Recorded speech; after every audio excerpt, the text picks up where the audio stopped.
Imagine this. It's New Year's Eve. You're surrounded by your friends at a rooftop bar. The countdown is about to begin, and you're full of excitement. But then something terrifying happens that changes your life forever.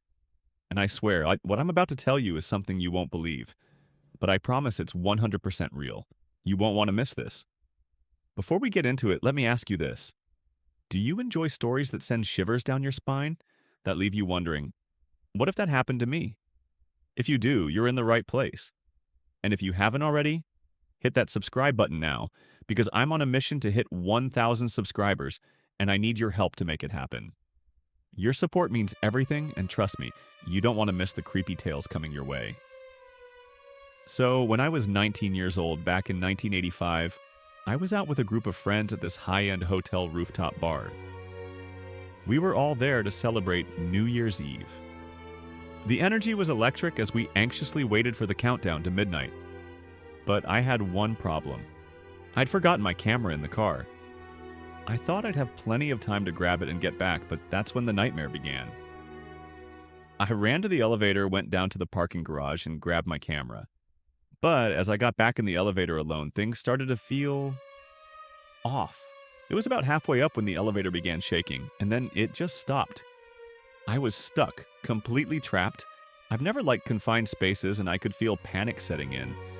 But it was about to get a whole lot worse. By the way, if you're already feeling the tension in this story, you won't want to miss what happens next. And here's the deal. I need your help to keep these stories coming. If you're enjoying the suspense, hit that subscribe button. You don't want to miss the crazy twists, and subscribing helps me reach my goal of 1,000 subscribers. You guys are the reason I can keep telling these crazy, spine-chilling tales.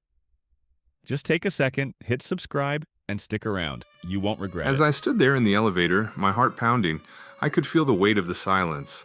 The lights flickered a few times, and then they went completely out. I couldn't see a thing. My mind was racing. What was going on?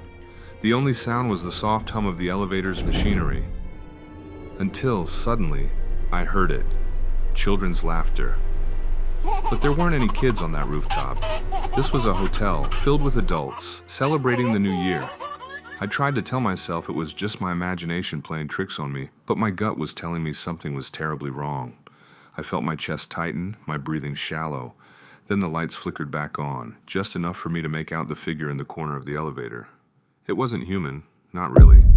It was a black shadow crouched down, grinning at me. Its smile was wide, almost inhuman, and its eyes, those eyes, they seemed to glow in the dim light. I tried to scream, but nothing came out. I couldn't move, couldn't even blink. Every time I thought about fighting back, the figure just laughed, its voice echoing like a cold wind, a sinister, mocking sound. Time seemed to stretch as the New Year countdown began outside. I could hear the faint rumble of the crowd starting to count down. 10, 9, 8. With each number, the figure in the corner moved closer. 7, 6, 5. I was paralyzed, trapped in that elevator, with the dark figure creeping closer, its smile growing more menacing. 4, 3, 2, 1. And just when I thought I couldn't take it anymore, the lights went out again, completely black. No sound, no movement, nothing.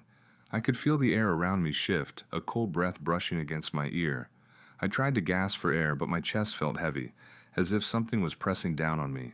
Then, just as the crowd shouted, "Happy New Year!" I felt the pressure release. The lights flickered back on. The figure was gone. But that wasn't the end of the nightmare. Oh no, I could finally move again, and I rushed out of the elevator. But the damage was done. When I found out what had happened on the rooftop, what had been happening at the same time I was trapped, I couldn't believe it. A maniac had started hacking people with a machete. 4 people were killed right at the countdown. If I hadn't been stuck in that elevator, I would have been in that crowd. I shuddered just thinking about it.